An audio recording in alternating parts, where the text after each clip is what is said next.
something shifts, quietly. You don't notice it happening in real time, but one morning you wake up and realize you've been carrying weight that isn't yours. Weight you didn't ask for. Weight that's been pressing down on you for months, maybe years. And the source? Someone you love, someone you're loyal to, someone you can't imagine removing from your life. Yet here you are, exhausted in ways that sleep can't fix, questioning yourself in ways you never did before, walking on eggshells in your own existence. The Stoics understood something most people refuse to face. Not all connections deserve to remain. Love doesn't obligate you to endure harm. History doesn't mandate you accept toxicity. Blood doesn't give anyone the right to drain your spirit dry. Today we're talking about the signs, the specific, undeniable patterns that signal it's time to create distance, even from family, even from friends you've known forever, even from people you genuinely care about. This isn't about being cold, it's about being clear. Let's begin. When your growth becomes their enemy, pay attention to this one carefully. You start improving yourself, reading more, exercising, setting boundaries, pursuing goals, becoming disciplined. Normal things that signal positive change. And instead of support, you encounter resistance. Not obvious hostility necessarily, but subtle undermining. Jokes about your ambitions that cut deeper than they should. Comments about how you're different now, said with an edge. Reminders of who you used to be, as if your past self is the only acceptable version. You feel it, the tightening. Every step forward feels like dragging someone behind you. Every improvement triggers their discomfort. Every boundary you set gets labeled as you being distant or cold. Seneca wrote about this dynamic. He warned against associating with those who make you worse rather than better, not because they're evil, but because their presence consistently works against your development. Some people are only comfortable with you when you're struggling, when you're as lost as they are, when you're making the same mistakes they're making. Your growth exposes their stagnation. Your discipline highlights their lack. Your progress threatens their comfortable narrative that change is impossible. So they resist, subtly, constantly, until you start second-guessing your own improvement just to keep the peace. Here's the pattern. You share a goal. They immediately list reasons it won't work. You celebrate progress. They remind you of past failures. You set a boundary. They accuse you of changing for the worse. This isn't concern. This is control, dressed up as caring. And if you notice this pattern repeating, if your evolution consistently creates distance rather than celebration, you're receiving information. Clear information. They don't want you to grow. They want you to stay manageable, familiar, small. The question becomes, are you willing to stay small to keep them comfortable? Because that's what's being asked. Not explicitly, but energetically. Every time you shrink your ambitions to avoid their commentary, every time you downplay your wins to prevent their jealousy, every time you stop sharing your plans because you know they'll respond with negativity, you're choosing their comfort over your growth. And that choice, repeated over time, is devastating. When peace disappears in their presence, your body knows before your mind admits it. Notice how you feel before seeing them. Shoulders tightening, stomach clenching, mind already rehearsing conversations, already preparing defenses, already bracing for impact. That's not excitement. That's your nervous system warning you. Marcus Aurelius taught that you have power over your mind, not outside events. But he also understood that repeatedly placing yourself in unstable environments is choosing chaos. Your peace matters, not as a luxury, as a requirement for functioning. When someone's presence consistently disturbs your inner calm, when you feel relief when they leave rather than sadness, when you dread interactions you used to enjoy, something fundamental is broken. This isn't about expecting relationships to be easy. Growth creates friction. Honest conversations can be uncomfortable. But there's a difference between productive discomfort and chronic disturbance. One challenges you to improve, the other just exhausts you. Watch the pattern. Do you feel clearer or more confused after spending time with them? Stronger or subtly diminished? Inspired or drained?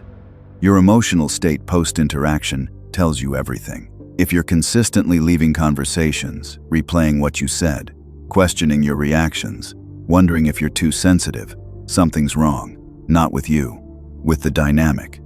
Healthy connections might challenge your thinking, but they don't make you question your sanity. They might disagree with you, but they don't make you doubt your own perceptions. They might create tension occasionally, but they don't create constant anxiety. When your peace becomes a rare visitor instead of a steady companion, when calm only exists in someone's absence, that's not a relationship. That's a disturbance you've normalized. And normalizing disturbance doesn't make it normal. It just makes you adapt to chaos, which slowly erodes your ability to recognize what healthy actually feels like. When you're always wrong and they're never accountable, every conflict follows the same script. Something happens. You bring it up, calmly, clearly, and somehow the conversation shifts. Suddenly you're defending your tone instead of addressing the issue. You're apologizing for how you said something instead of them acknowledging what they did. You're being told you're too sensitive, too dramatic. The original problem vanished, replaced by your reaction to the problem. This is manipulation. It turns every attempt at honest communication into an interrogation of your character. You came to discuss their behavior. You leave questioning yours. Over time, this creates something insidious, self-doubt. You start believing maybe you are overreacting, maybe you are too sensitive, maybe your feelings aren't valid. You begin apologizing for things you didn't do, just to end the tension, just to restore calm. Epictetus warned against this. He taught that some things are within our control and some aren't. You can control your actions, your responses, your character. You cannot control someone else's willingness to be accountable, cannot control whether they'll ever acknowledge their impact. When someone consistently refuses accountability, when every discussion of their behavior becomes an attack on yours, when you're always somehow the villain in a story where you were actually the victim, you're not in a relationship. You're in a pattern where one person gets to be perpetually right and the other perpetually wrong. That imbalance doesn't shift through better communication, because the issue isn't communication, it's unwillingness. Unwillingness to see their part, unwillingness to acknowledge mistakes, unwillingness to change behavior, and you cannot negotiate with unwillingness. When they control you through guilt and obligation, this one's subtle, especially with family. They don't order you around. They just make you feel terrible when you set boundaries. They don't forbid your choices. They just express deep disappointment when you make them. They don't demand your time. They just remind you how little you give them, how much they sacrifice, how you owe them. Guilt becomes the currency of the relationship. Every decision you make for yourself gets weighed against how it affects them. Every boundary you set gets framed as you being selfish. Every time you prioritize your own needs, you're made to feel like you're betraying them. This is control. Sophisticated control.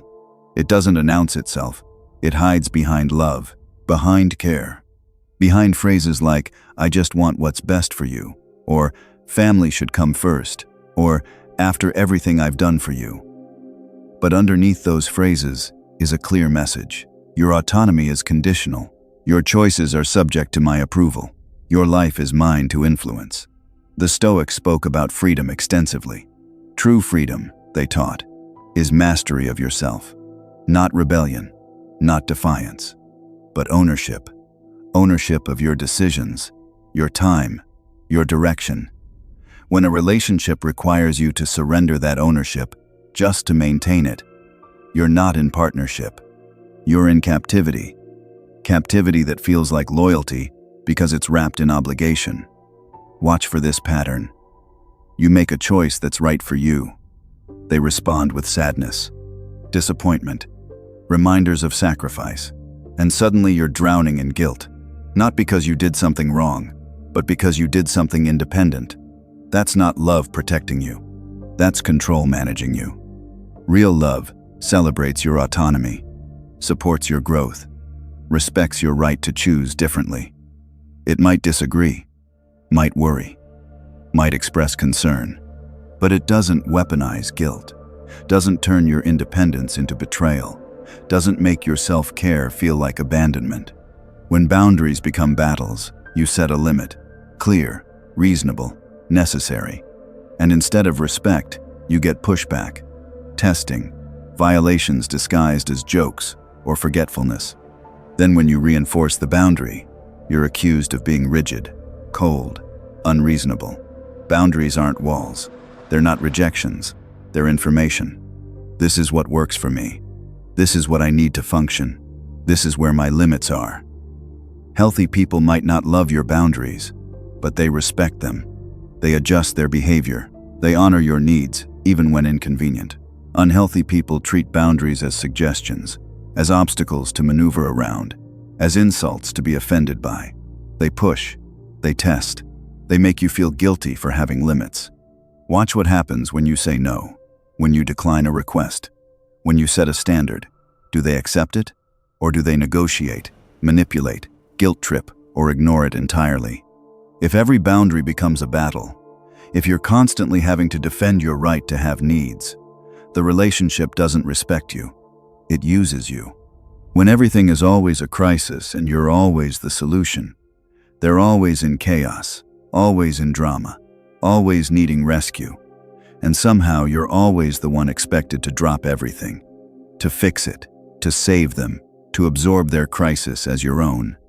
Once or twice, that's friendship, that's love, supporting someone through difficulty.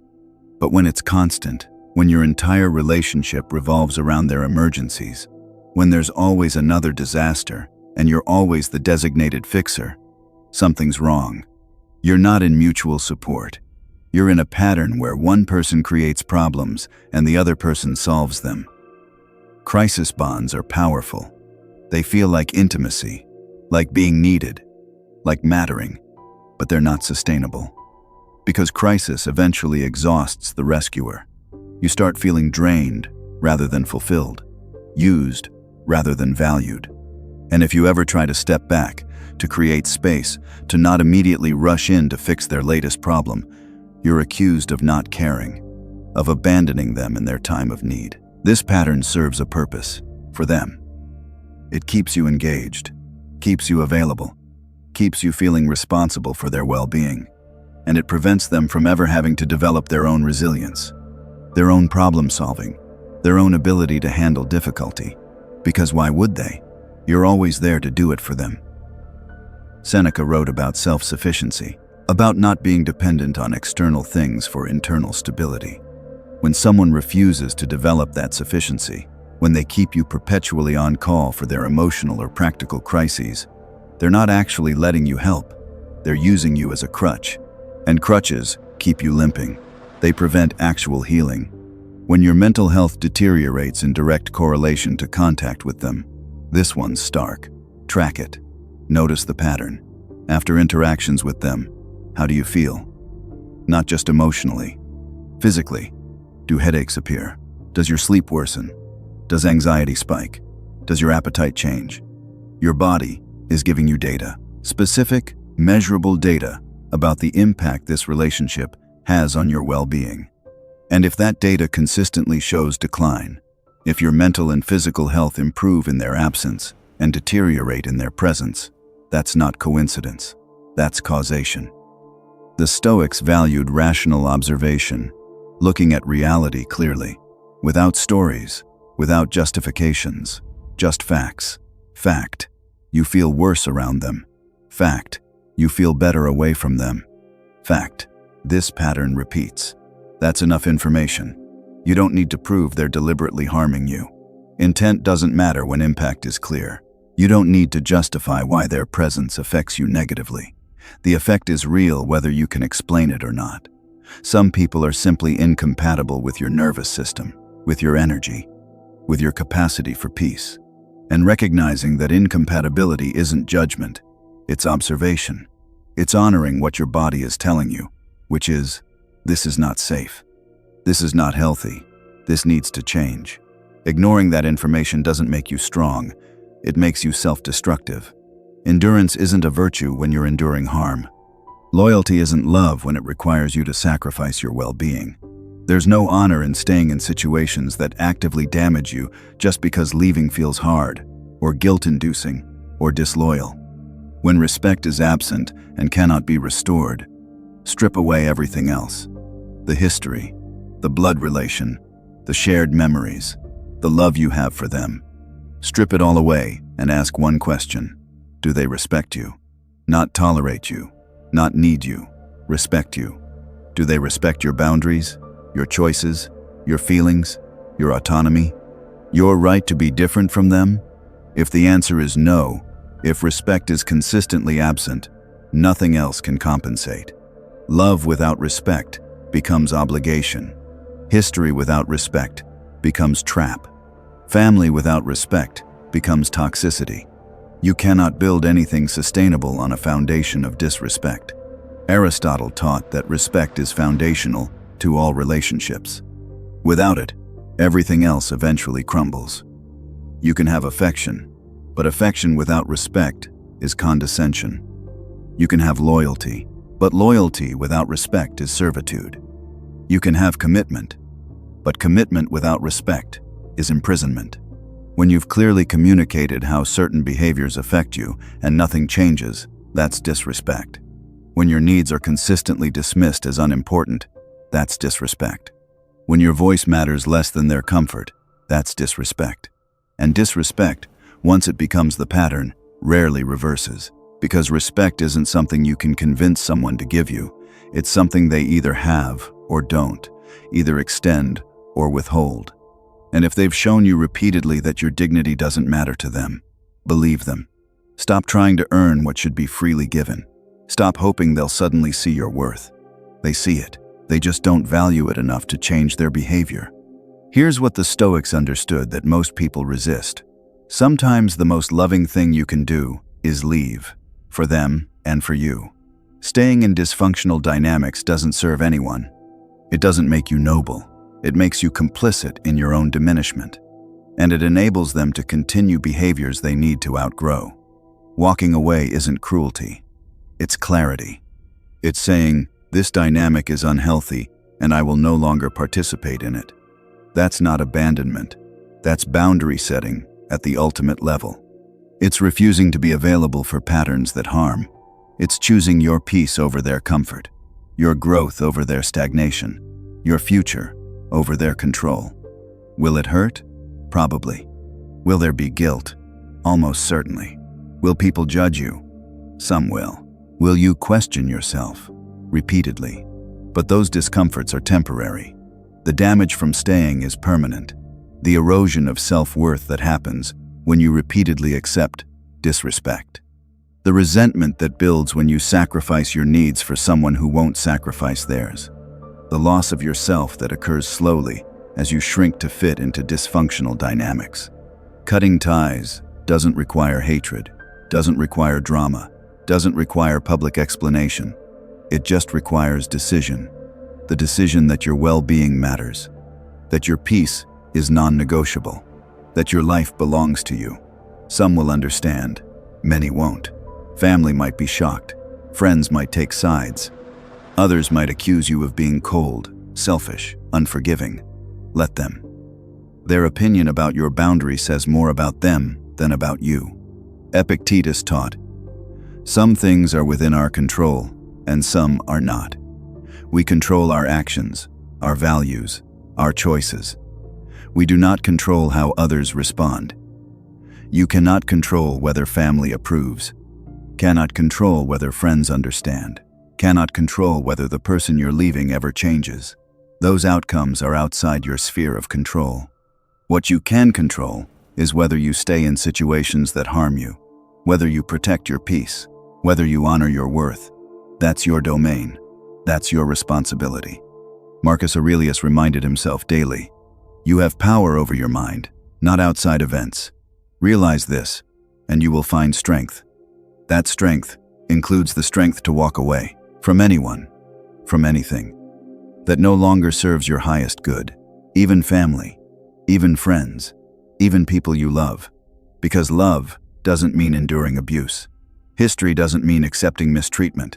Loyalty doesn't mean sacrificing yourself. If these signs are present in your life, if you recognize these patterns, you already know what needs to happen. The question isn't whether you should act. The question is whether you'll have the courage to do it. The path forward won't be easy. There will be moments of doubt, moments when you wonder if you made the right choice, moments when guilt nearly pulls you back. That's normal, expected, part of the process. But every time you feel that pull, return to the facts. Return to how you felt in their presence. Return to the patterns you documented. Return to your body's response. Return to the peace you found in their absence. Those aren't lies.